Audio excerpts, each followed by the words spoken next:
Olá, meus queridos e amados irmãos em Cristo, a graça e a paz do Senhor Jesus. Nós estamos aqui para mais uma devocional, mensagens, reflexões, aplicações, todos os dias para te ajudar e me ajudar na nossa caminhada diária com o Senhor Deus, que todo cristão precisa todos os dias buscar com toda fome e sede a presença do Senhor Jesus. Hoje é o nosso dia 35 das nossas devocionais. Hoje é sábado, 4 de fevereiro de 2023. Nós vamos continuar aqui aprendendo lições preciosíssimas sobre a vida, a trajetória, a história de José. Dessa vez nós vamos ler, nós vamos estudar, verificar de maneira resumida, aqui para a nossa devocional de hoje, o capítulo 42 de Gênesis. Então depois você lê aí na sua casa, capítulo 42 de Gênesis. A história do patriarca José começa no capítulo 37, né? E vai até o capítulo 50. Então nós temos muita coisa para aprender aí sobre José. Então no capítulo 37 ele é vendido pelos seus irmãos por conta do ciúme, da inveja que os seus irmãos tinham dele, por causa do amor do seu pai Jacó, por causa dos sonhos que José tinha. Ele é jogado na cisterna, ele é levado para o Egito pela aquela caravana dos ismaelitas. E ali, no capítulo 38, nós temos uma pausa na história de José, e aí nos apresenta a história, a triste história de Judá, que é um dos filhos de Jacó. E depois, no capítulo 38, nós retomamos, Moisés retoma a história de José. Dessa vez ele é comprado por Potifar, ele está ali na casa do Potifar. Ele ganha a confiança de Potifar, porque Deus era com ele. José era um homem íntegro, era um homem honesto, era um homem fiel a Deus. E ali a mulher de Potifar, tenta seduzi-lo, mas ele foge do pecado, ele foge da tentação. E a escritura diz que aquela mulher, de maneira muito injusta, calunia José, inventa, dá uma falsa acusação, e injustamente José é lançado na prisão. Mas ali mesmo na prisão, Deus também é com José. Ele ganha confiança daquele carcereiro-chefe. Depois 2 oficiais do rei vai ser lançado ali naquela prisão, que é o copeiro e o padeiro. Ambos terão 2 sonhos. José vai interpretar esses 2 sonhos, vai pedir ao copeiro que se lembre dele quando estiver diante de Faraó, mas o copeiro esquece dele. Mas depois, agora, no capítulo 42, nós temos aqui o sonho de Faraó e a interpretação, melhor, no capítulo 41 nós temos o sonho de Faraó, a interpretação de José, pelo conhecimento, pela sabedoria de Deus, e ali ele é escolhido para ser governador. E agora no capítulo 42, agora sim, nós temos aí José como governador, como segundo ministro ali do Egito, em nível de autoridade. Só Faraó mesmo disse: olha, eu só serei maior do que tu, eu só terei mais autoridade do que você, porque eu sou o rei, mas você é o administrador, você que vai comandar tudo isso. Vão comprar, vão vender, tudo nas tuas mãos, José. E ali José, ele é escolhido para ser a segunda pessoa ali, uma espécie de ministro, de governador de todo o Egito por Faraó. Mas mesmo assim, José é um homem íntegro, é um homem temente a Deus, é um homem que o seu coração não está jamais voltado para o dinheiro, para o ouro, para a prata, mas ele é um homem, continua sendo um homem simples, um homem humilde. E agora no capítulo 42, a fome está em todas as adjacências ao Egito, todas as cidades, localidades, vilarejos, aldeias. As pessoas estão com fome, mas no Egito tem comida, no Egito tem alimento, tem muito trigo, tem muito alimento. José está administrando tudo aquilo, está estocando, está guardando para o outro período de mais 7 anos de fome. E ali de repente Jacó tem a ideia, pede para que os seus filhos desçam para o Egito, para que eles não morram de fome, e comprem comida e e voltem ali para a terra deles. E ali os irmãos de Jacó vão para o Egito, porque só lá que tem comida. Só que eles não sabiam, evidentemente que eles não sabiam que eles teriam que comprar comida da mão do próprio irmão que eles venderam, que eles tentaram matar, mas a mão providencial de Deus guardou a vida de José, porque José estava vivendo os propósitos de Deus, que nem sempre são caminhos fáceis, são caminhos difíceis, mas Deus está conduzindo a história daquele homem. Então eles descem até o Egito com dinheiro. Quando eles chegam ali, diz a Escritura que eles procuram José. José está diferente, né? Está vestido como um egípcio, mas não é egípcio, é um hebreu, é um homem de Deus, mas está vestido segundo a cultura ali da localidade ao qual ele reside, ele mora, ele é o governador, e os irmãos de José então chegam diante dele e se curvam, se prostram, se ajoelham diante de José. Olha, o cumprimento do sonho de José está acontecendo naquele exato momento. José sonhou que eles se curvavam perante ele, e agora os irmãos de José se curvam, se humilham diante daquela autoridade, rogando a ele que venda para ele alguma comida para que eles levassem para a terra deles. E ali José conhece os seus irmãos. Eles não conhecem José, mas José conhece os seus irmãos. E ali José é tomado por emoção, se afasta e chora, porque ele reconhece os seus irmãos. E diz a Escritura que José se lembra do sonho que ele teve dos seus irmãos se prostrando diante dele. E ali José tem toda a oportunidade de se vingar deles. José tem toda a oportunidade de mandar prendê-los, até mesmo de matá-los, porque ele é autoridade ali no Egito. Mas não, José é comovido, José sente compaixão dos seus irmãos. E ali José começa um diálogo com aqueles seus irmãos, estrategicamente, e diz que eles são espião, que eles estão ali para espiar a terra. E aí eles falam que não, que eles são filhos de um ancião, de um velho chamado Jacó, que eles têm vários irmãos, inclusive tem um irmão mais novo que está vivo com seu pai, que é Benjamim. Quando eles falam isso, José é comovido. José lembra de Benjamim, né? Porque José já tinha 17 anos quando foi vendido para o Egito. Então ele lembra daquele, ele não conheceu, né?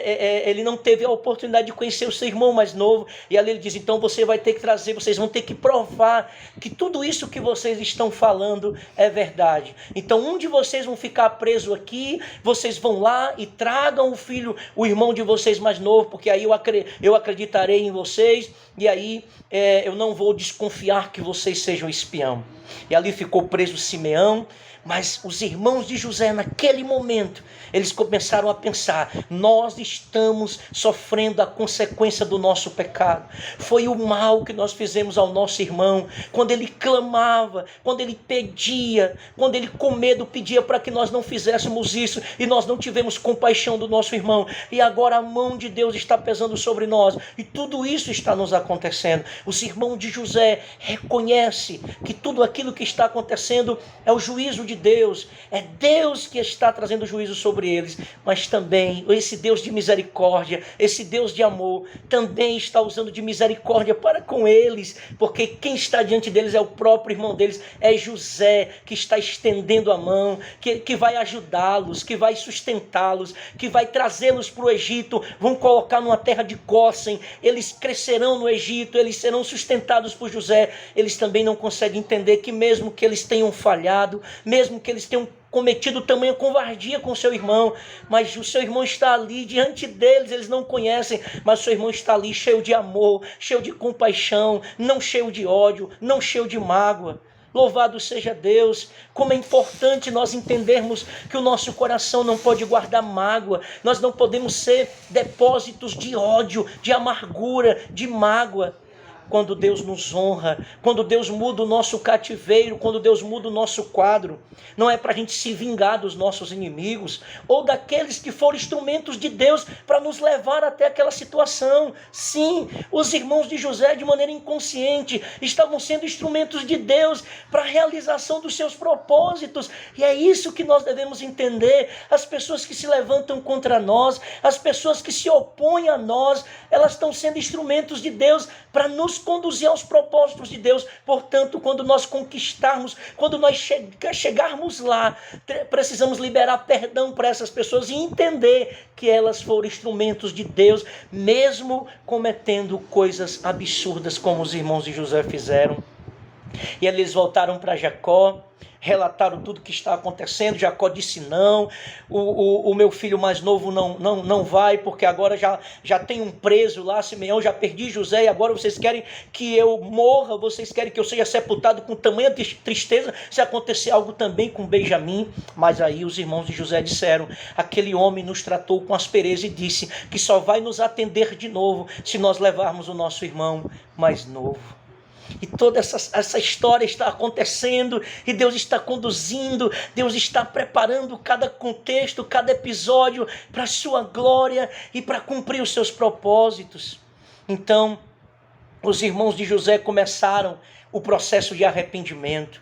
Eles começaram a entender que eles fizeram muito mal ao seu irmão e agora estavam sofrendo a consequência. Mas tudo aquilo estava sendo conduzido por Deus, porque quando Deus tem um propósito na vida do homem, até as adversidades, até aquilo que para o homem é ruim, é mal, Deus transforma em bem para aqueles para aqueles a quem Deus escolheu, para qual estão vivendo os propósitos do Senhor Jesus, do Senhor Deus. Se nós quisermos ser instrumentos de bênção, então nas mãos de Deus, nós precisamos avaliar as nossas vidas, identificar os nossos pecados e nos arrepender. Nós devemos olhar para o contexto da nossa vida e vermos que nós cometemos tantas coisas contra Deus, contra a sua vontade. E é naquele momento, os irmãos de José começaram a perceber, quando eles voltaram ali para Jacó, os saquinhos de dinheiro estavam em cada jumento, em cada animal, cada saco de trigo que eles tinham trazido, o dinheiro. José havia dado a ordem para que eles devolvessem. Eles ficaram com muito medo, porque eles pensavam que de repente aquele homem que era o irmão dele, que era José, que até então eles não conheciam, estava tramando alguma coisa para condená-los, para prendê-los, até para matá-los.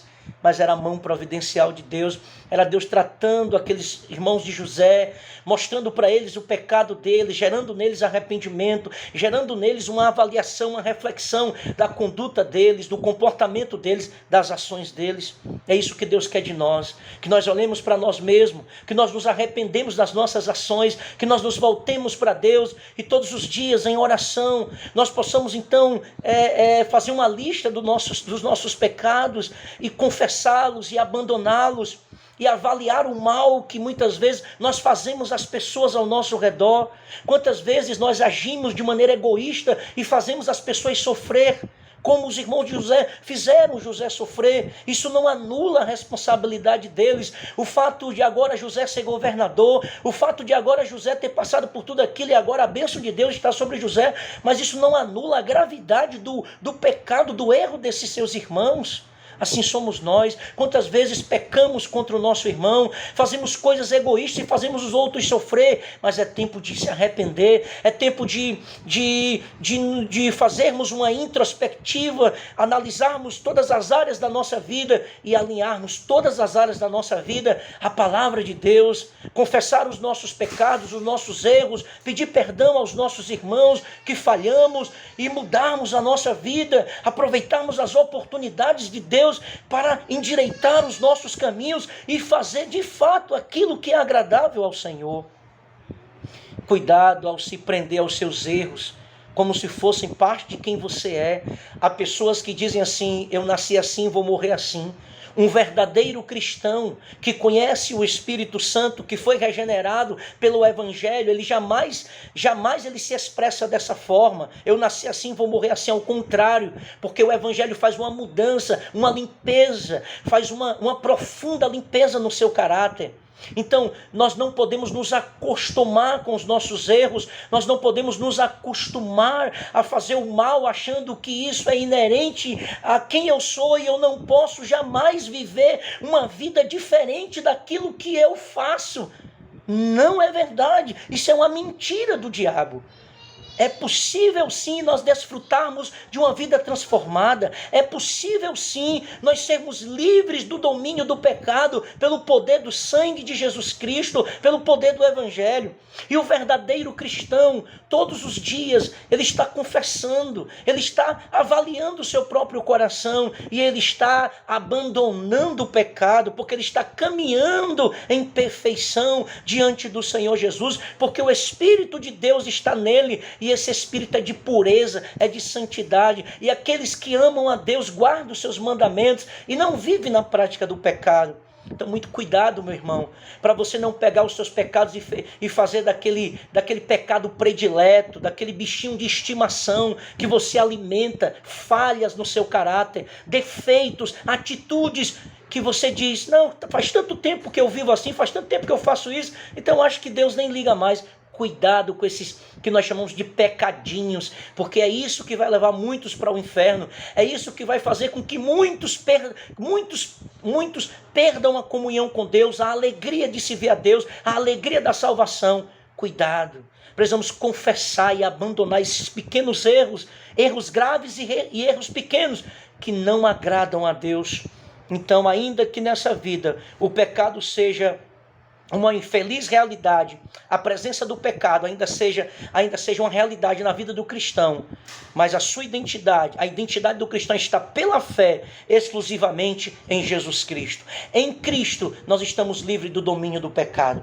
Então, José tinha toda a oportunidade de se vingar, mas ele está cheio de amor, porque o coração de José, o caráter de José está tratado, está moldado pela fidelidade de Deus, pelo amor de Deus. Então ele sente compaixão pelos seus irmãos, porque ele conhece a Deus, conhece os propósitos de Deus, mas isso serve como um teste, como uma forma de trazer os irmãos de José a uma reflexão da atitude que eles tomaram diante do seu irmão. E agora os irmãos de José, depois que eles retornarem e conhecerem José, que José se revela a eles, eles vão começar, com certeza, eles foram irmãos diferentes, eles não mais se comportaram daquela forma egoísta, provocando mal para o seu irmão, mas eles entenderam que ali era tempo de arrependimento e que o seu irmão, por mais que tivesse motivo para revidar, mas o seu irmão preferiu perdoá-los e liberar para eles o amor e cuidar deles e sustentá-los ali na terra do Egito. Como é bom a gente poder ter o nosso coração livre do pecado, a gente ter uma consciência pura para com Deus e para com as pessoas, para com a nossa casa, para com as pessoas que nos cercam. Que a pureza esteja no nosso coração. E assim como José, liberemos perdão para as pessoas. Não aproveitemos a nossa posição, o nosso status para se vingar das pessoas, para maltratar as pessoas, mas entender que elas também fazem parte do propósito de Deus e tudo que ela nos fez, Deus pegou aquele mal e transformou em bem. E assim como os irmãos de José, se fizemos mal a alguém, que nós avaliemos o nosso coração e possamos alinhar a nossa vida em comunhão com Deus e possamos pedir perdão e reconhecer o nosso pecado e viver uma vida transformada pelo poder do Evangelho. Amém? Compartilhe esse vídeo. Se você conhece alguém que assim como José precisa demonstrar esse perdão, ou como os irmãos de José têm vivido em amargura, têm vivido em pecado, compartilhe esse vídeo. Que o amor de Deus esteja sobre você, que Jesus traga restauração para a tua vida e perdão para a glória de Deus. Vamos orar. Pai Santo, obrigado, Pai, porque quando o Senhor habita no nosso coração, nós não conseguimos odiar as pessoas, nós não conseguimos ter mágoa das pessoas, porque o teu amor está derramado aqui pelo teu Santo Espírito. Pai, que assim como os irmãos de José, possamos reconhecer quando pecamos contra alguém, que possamos confessar o nosso pecado e jamais, meu Pai, nos lamear na lama do pecado, achando que isso é normal, mas que todos os dias o Senhor nos mostre a gravidade do nosso pecado e gere em nós arrependimento, mudança, para que assim haja perdão, restauração, alegria, comunhão com o Senhor. Obrigado por mais essa devocional, Pai, em nome de Jesus. Amém. Que o Senhor Jesus te abençoe e até amanhã, se Deus quiser. Amém.